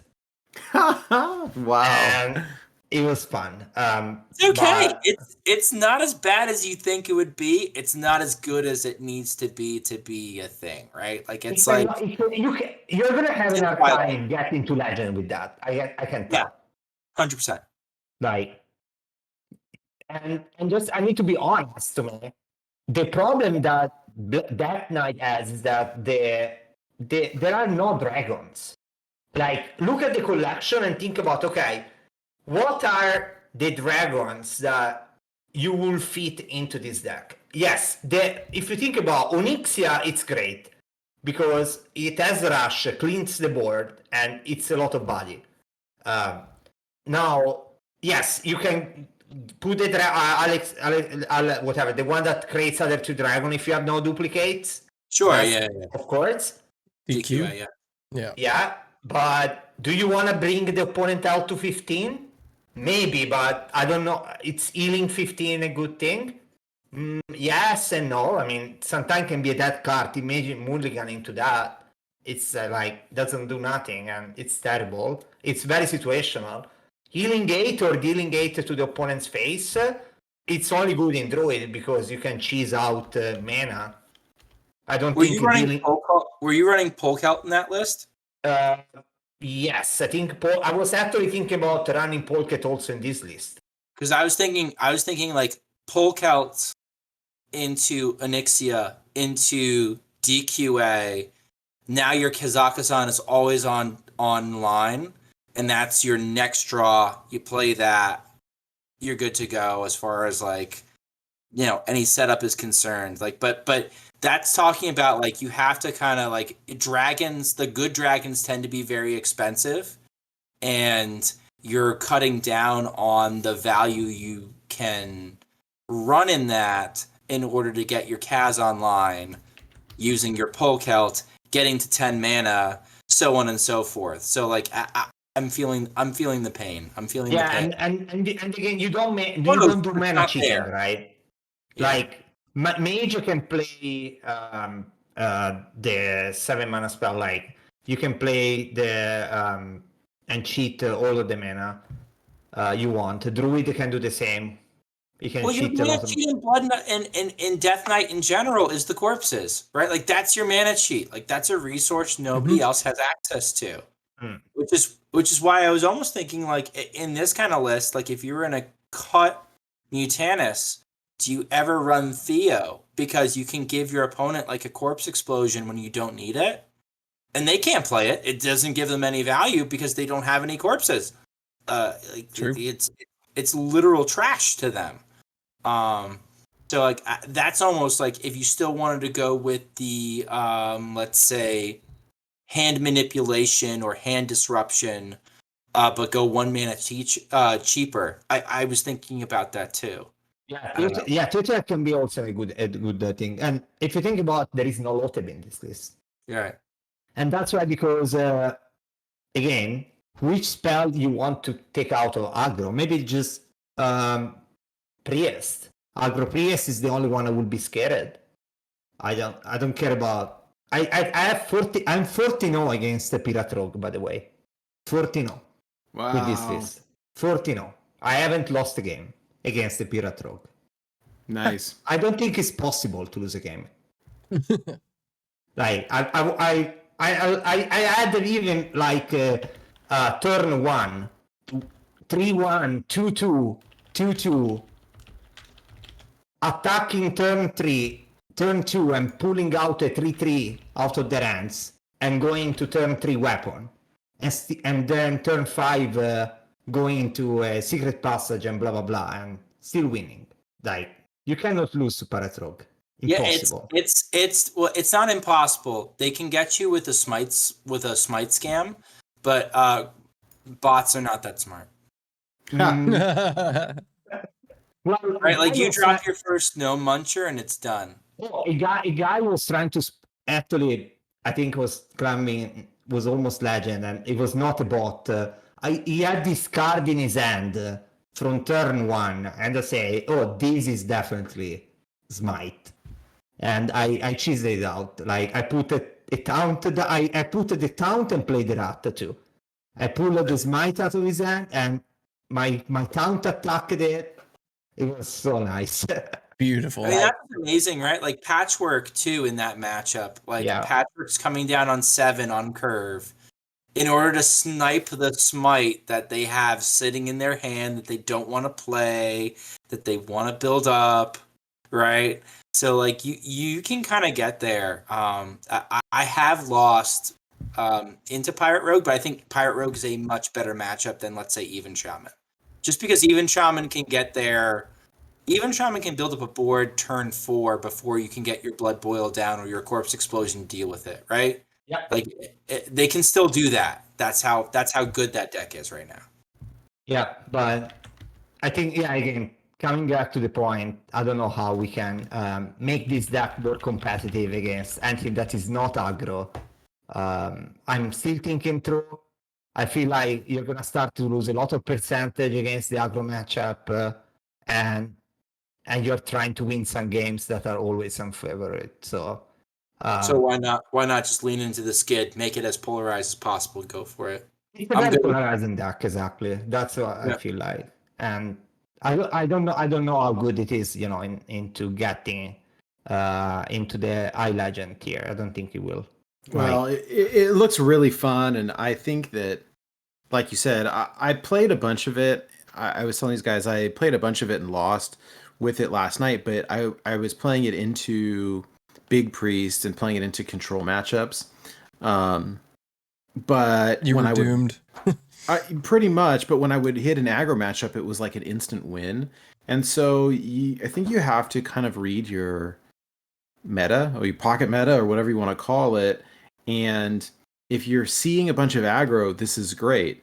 If you're seeing a bunch of control, like, or combo, like, maybe this is not, the right time to switch to it. So you gotta play it smart. But this deck is so fun, and I think at heart, like, I sort of transitioned to being an aggro player lately, but I love greedy lists, and the Blood Death Knight, like, really checks that off for me. It's so fun to just the blood cards are so greedy. No Muncher, Mograine, Patchwork, Soul Stealer, like, they're so gross. I love them. Dude, no so Muncher isn't greedy. No Muncher is tempo. You know what? But this is not greedy. This list is not greedy. I'm running like cards like Hearth Strike, 1 mana deal 3 damage, like Armor Vendor, or like this card that, like, yes, the end of the deck is greedy, but it's just 3-4 cards. But all the rest, it's just removal. And if you think about the first 4-5 cards are just spells that just either kill something or do something. It is hipster Odd Warrior, though. It's hipster Control Warrior. Yeah. Like it's just fun to play because it's different, but it is it's pure control, and it's cool. As a control player, I think I love it. Like, I don't know if many other people would like this approach because, I mean, it's very again linear. Even if it's complex, I feel like it's linear. Yeah.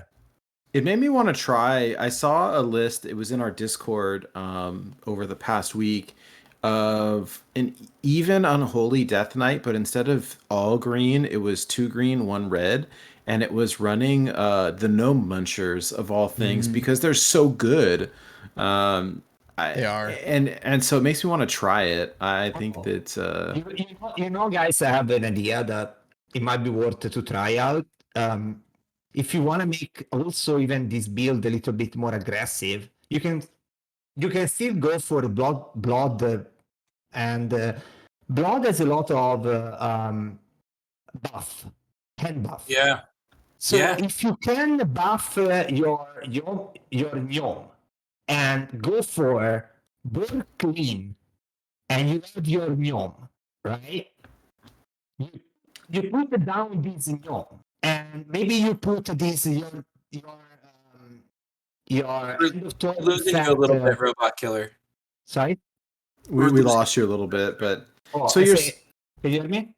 So you're saying if you use the hand buff cards and buff up your Gnome Muncher, and then it'll kill off anything, and then you gain a bunch of health as well?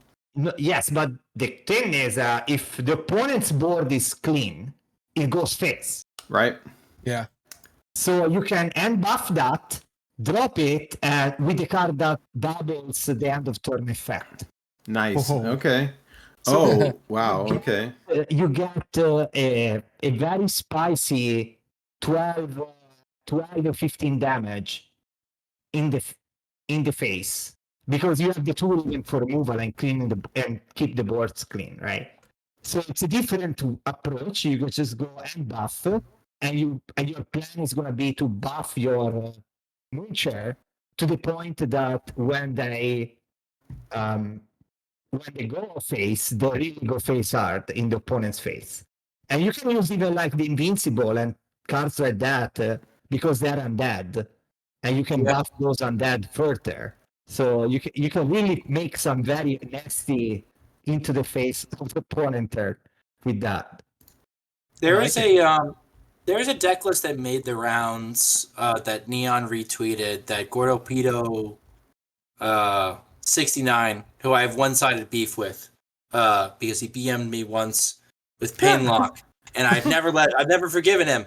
But he's made some cool stuff since then, and he got this list retweeted that was like a hand buff blood unholy list, but it was 2 bloods, so that he could make use of the blood of the even. It was even blood unholy. He could make use of the even hero power. He was building up corpses. He was trying to buff the new buffed. What is that spell? What is that new minion called? It's like it's a 4-mana 2/4, but it copies itself. It's like the something. The Taunt. They want to summon 3 copies of it. The Taunt. No, not that one. Okay. It's the one that has Reborn. It's a 2/4, but it has Reborn. And so like you buff it in hand and you drop it, and now it's buffed, and now it's making a copy of itself for 4 corpses, and you're like, oh god. Now I'm dealing instead of a 2/4, I'm dealing with a 4/6. And now that's the card that is broken in that was broken in damage. Yes, it's dumb broken in Arena, which like whenever I see something broken in Arena, I always have to kind of sniff at it and be like, is this okay in Wild? And from my experience, it's been all right. It's not been dominant like it is in Arena, but it's been playable. And so like a deck like that, I'm always interested in seeing, like, can we refine that further? Can we take the buff aspect of blood and make it better? And refine it further. And I think that answer is more interesting than and unexplored than people have done yet, because it's not terribly exciting, and not for nothing.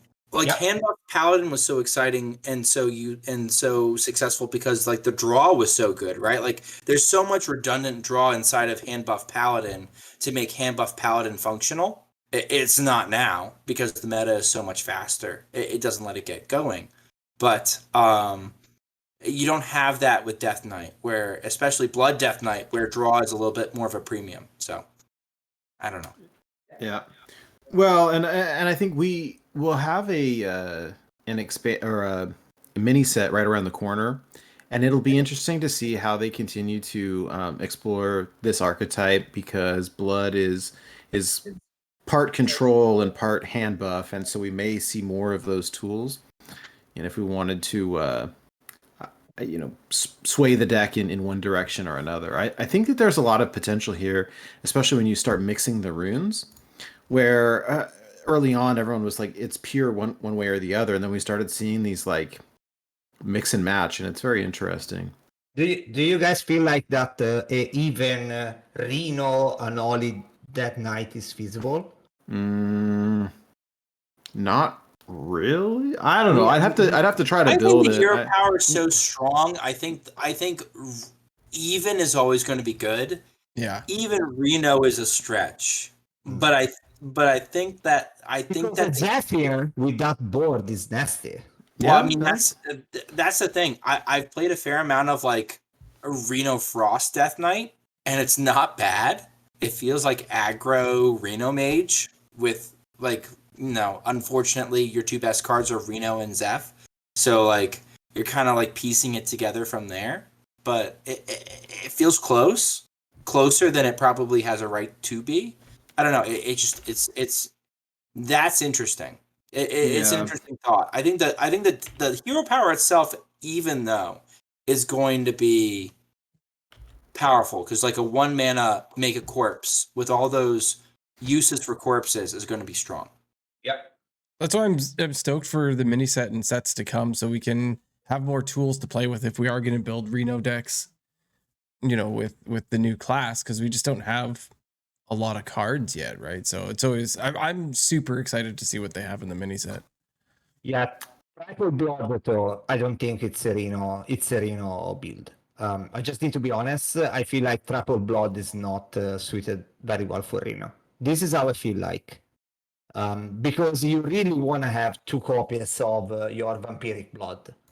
You want to get this 20 health on top of your 35 health.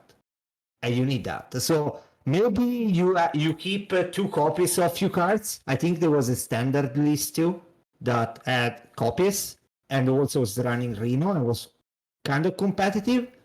But you have to have 2 I don't know. I cannot think about a Reno deck without running 2 double Blood Boil, 2 double Corpse Explosion, and 2 double of the Vampiric Blood.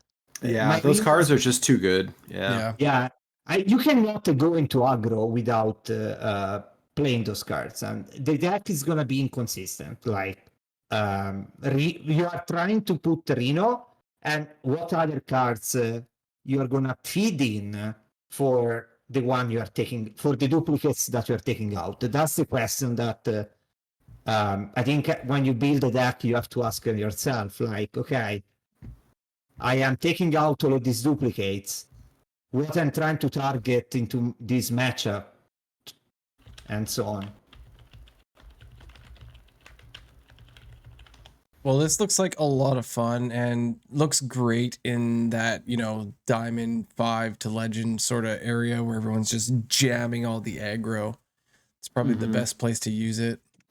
I'll give it a try. I'll keep trying it, and may swap a card in and out, and we'll see how it goes. But keep us posted. Oh, definitely. Yeah, I'm convinced. I really want to make it work. I mean, it's super fun. So I will report back.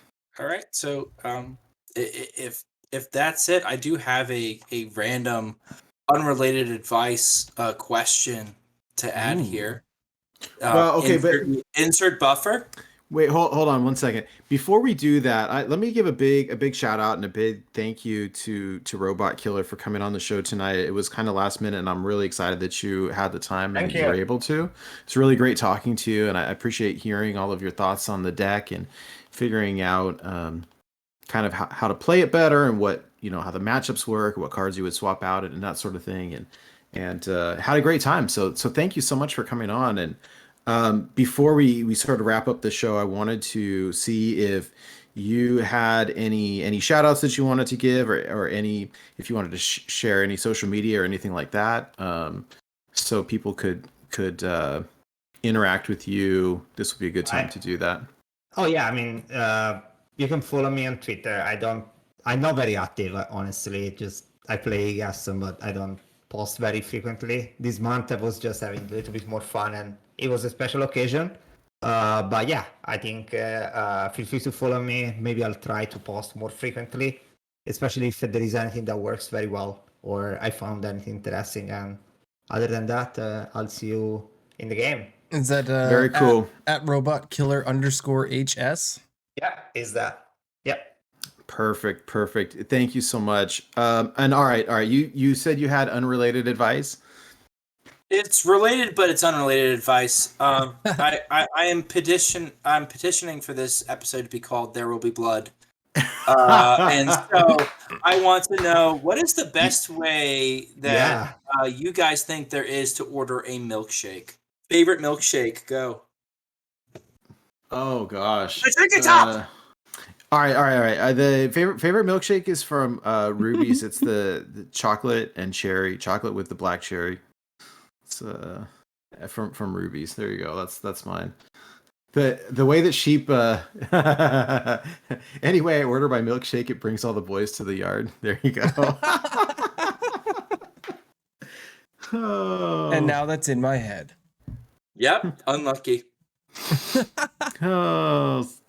With sheep there, dancing. Anyway, Hydra, how do you order your milkshakes? I'm a horrible person to ask for this. I probably haven't ordered a milkshake since I was like 13. If you were 13, how would you order a milkshake? Mom, order me a milkshake. Perfect. Oh my gosh. I'm really boring. I really like a vanilla milkshake. Like, I'll take a milkshake over ice cream, and maybe that's blasphemy, but I'll also do. There's a really nice place that we drive to that's not too far from us. That's like a farm on a hill, and what I mean by hill, I mean it's like almost like the side of a mountain range where you're looking down on this great valley, so you have this awesome view. And they make different kinds of ice cream at home, on the facility. And so like they'll make one that's more of like a fudge vanilla like hybrid, or they make one that's more like chocolate fudge with like chocolate chips in it. But like I think like just a general just like vanilla milkshake would be if that was the only quote unquote ice cream I got to have, I'd be okay with that. RobotKiller, do you have a favorite milkshake? Actually, I was right now just ordering myself some bubble tea.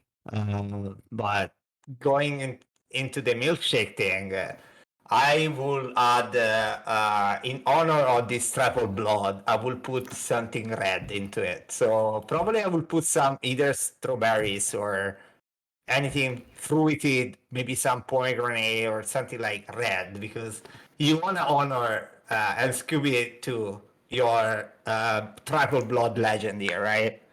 So you want to put something red in that. I do have a bottle of grenadine. I can make it anything red. Hey, there you go. Fair enough. There will be blood. Wiser words were never spoken, and you heard that on Born to Be Wild. Born to be wild.